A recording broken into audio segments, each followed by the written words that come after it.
baik. Pak Kakanim, mohon maaf. Bagaimana sejauh ini Pak sesi persiapan kantor imigrasi kelas 1 TPI Cirebon dalam persiapan pemberangkatan ibadah haji?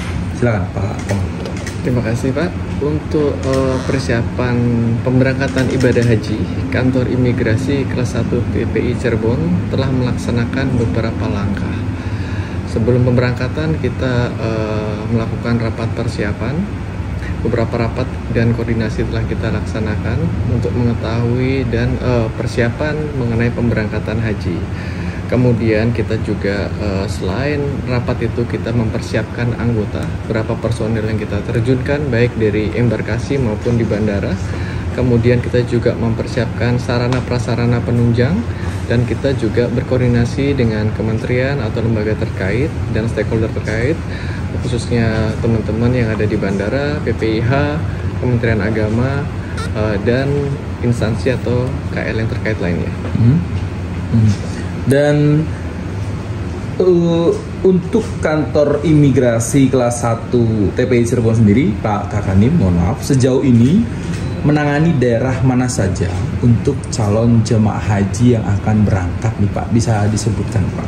Untuk kantor imigrasi TPI Cirebon, untuk pemberangkatan dari Kertajati, sesuai informasi kami menangani calon jemaah haji dari Cirebon, Indramayu, Majalengka, Kuningan, Subang, Purwakarta, Bandung, dan Kabupaten Sumedang. Cukup banyak ya, Pak. Dan itu secara menyeluruh nih Pak, total jumlah jemaah haji yang diurus oleh imigrasi Cirebon, kloter, dan ada berapa, dan tentunya totalnya ada berapa calon jemaah haji nih Pak secara menyeluruh Pak? Untuk saat ini kita telah melaksanakan pemberangkatan sebanyak 4 kloter dengan jumlah jemaah haji sekitar 1.700-an jemaah haji yang telah diberangkatkan melalui Bandara Kertajati di Majalengka. Nah, menurut Pak Kakanim sendiri untuk mekanisme pemberangkatan calon jemaah haji ini seperti apa Pak dari segi otoritas imigrasi Cirebon sejak awal sampai si jemaah ini terbang Pak? Untuk khusus dari sisi keimigrasian, kita pasti mengecek dokumen perjalanan atau paspor dari para calon jemaah. Setelah paspor kita dapatkan, kita juga melakukan cap keluar atau keberangkatan ke luar negeri. Kemudian kita juga melakukan checking agar sesuai, yaitu pemegang paspor sesuai dengan paspor yang dibawa. Yang pasti yang para jemaah ini mempunyai tiket, kemudian tidak masuk ke daftar cegah atau tangkal kami, sehingga diperbolehkan untuk berangkat ke luar negeri atau dapat melakukan ibadah haji. Berarti pemeriksaan sejak awal juga dilakukan secara ketat ya Pak? Siap. Termasuk juga pembuatan paspor pun dilakukan secara bertahap melalui masing-masing PPIH atau masing-masing wilayah ya Pak ya? Betul, dari Kemenak. Ya, baik. Nah, Pak Kakanim, Pak Komang, koordinasi dengan daerah atau lembaga kedinasan yang menangani calon jemaah haji dari segi kelengkapan dokumen keimigrasian ini bagaimana Pak? Secara menyeluruh nih Pak, koordinasinya Pak? Jadi setelah koordinasi secara menyeluruh, kami pasti berkoordinasi dengan penyelenggara, terutama dari Kemenak. Kemudian kami berkoordinasi juga dengan maskapai untuk keberangkatannya, karena untuk pengeluaran boarding pass atau tiket itu ada di maskapai. Kemudian setelah mendapatkan paspor dari jemaah, jadi kita juga harus mengecek apakah yang bersangkutan telah dikeluarkan diisut boarding passnya atau tiketnya, kemudian telah dilengkapi dengan visanya Pak.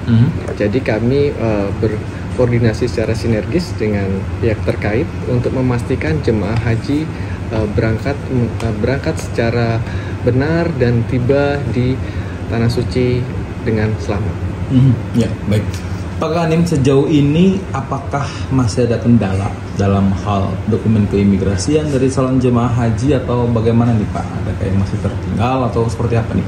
Untuk saat ini yang saya dapatkan adalah tidak ada kendala dari sisi keimigrasian.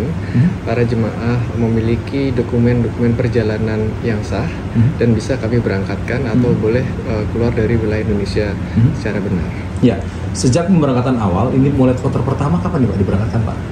Kloter pertama itu diberangkatkan di tanggal 2 Mei.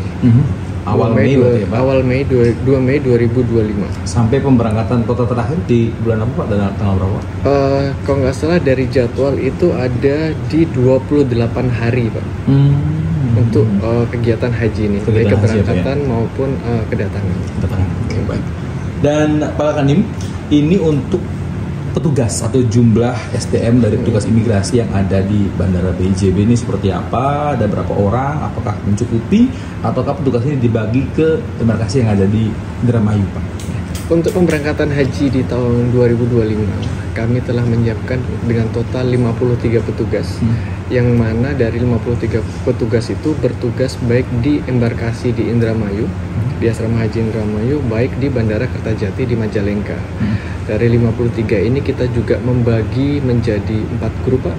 Jadi setiap grupnya itu bisa melayani jemaah haji secara profesional. Jadi kita putar maupun kita melakukan rolling setiap grupnya. Jadi tiap grup itu melakukan tugas sesuai dengan jadwal yang telah kami tetapkan. Berarti memang full dilakukan maksimal di sana ya Pak ya? Siap, betul. Baik Pak, terakhir nih Pak Kanim, Pak Omang, adakah pesan Bapak untuk para calon jemaah haji yang berangkat tahun ini Pak di wilayah keimigrasian CW Majokuning dan sekitar ini Pak? Silakan Pak. Semoga para jemaah selamat dan kembali juga dengan selamat dan selalu sehat walafiat dan diberikan kelancaran dalam melaksanakan menunaikan ibadah haji ini. Dan jangan lupa dari sisi keimigrasian untuk tetap menjaga dokumen perjalanannya, untuk paspornya jangan sampai hilang ataupun terselip dan mengakibatkan yang bersangkutan tidak mempunyai dokumen saat kembali ke Indonesia. Tentunya juga kalaupun ada kehilangan bisa melapor ke tim pendamping yang di sana. Betul. Dan di situ kan juga ada perwakilan kita di luar negeri. Gitu. Untuk tetap jaga kesehatan dan juga dokumen perjalanannya. Oke. Baik, terima kasih nih Pak Kanim atas waktu perbincangan singkat ini Pak. Assalamualaikum. Waalaikumsalam.